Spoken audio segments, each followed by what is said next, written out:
দেশের পরিস্থিতি খুবই ভয়ঙ্কর অবস্থায় রয়েছে। যে ইউনূস সরকার তার স্বৈরাচারী তানাশাহি দেখিয়েছিল তার দিন ঘনিয়ে এসেছে। তাই আজ আমি এই আমার ছোট্ট প্রতিবেদন নিয়ে চলে এসেছি নিউজ ব্রেকিংয়ে। আপনাদের সবাইকে স্বাগতম। চ্যানেলটি অবশ্যই সাবস্ক্রাইব, লাইক এবং শেয়ার করবেন। তো জেনে রাখুন বাংলাদেশিগণ, আপনাদের সময় চলে এসেছে যে আর ওই স্বৈরাচারী ওই তানাশাহি সরকার দিয়ে দেশ চালানো যায় না। যিনি জিহাদি করতে চেয়েছিলেন আইএসআইয়ের মদতে, কিন্তু তা করে উঠতে পারলেন না।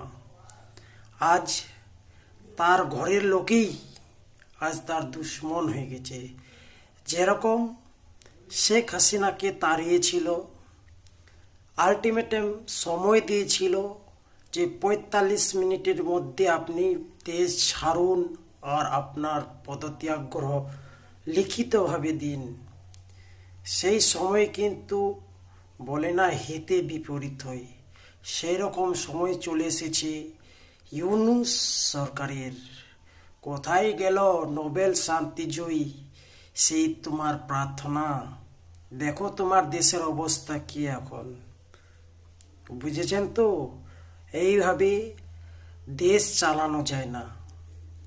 দেশ চালাতে গেলে একটা কি নিয়ম নির্দেশিকা মানতে হয়, সেটা না হয় আমাদের নেপাল থেকে শিখুন, নাহলে আফগানিস্তানকে শিখুন।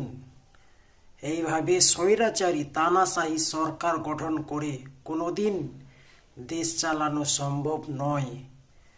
তো প্রত্যেকটি বাংলাদেশি দেখুন, আর সেই সরকারের আমলে কত কিছু হয়েছে, লুটমার, চোর, লুণ্ঠন, যত সব চোরাচালান কাজ সেই চোরের সরকারের বিরুদ্ধে হয়েছে। হ্যাঁ, আপনাকে বলছি ইউনূস সরকার, আপনার দিন শেষ হয়ে এসেছে। হয় না হয় পদত্যাগ করে জেলে গ্রেপ্তার হয়ে যান, না হলে গরিব মানুষরাই আপনাকে দু হাত দিয়ে দু জুতো মারবে, দু গালে লাল করে দিবে ঠাটিয়ে। বুঝতে পেরেছেন? আর আপনার সময় নেই, সোজাসুজি গ্রেপ্তার হয়ে যান, তাতেই আপনার ভালো। ভিডিওটি কেমন লাগলো অবশ্যই জানাবেন। বেশি বেশি করে লাইক, শেয়ার এবং সাবস্ক্রাইব করে ফেলবেন।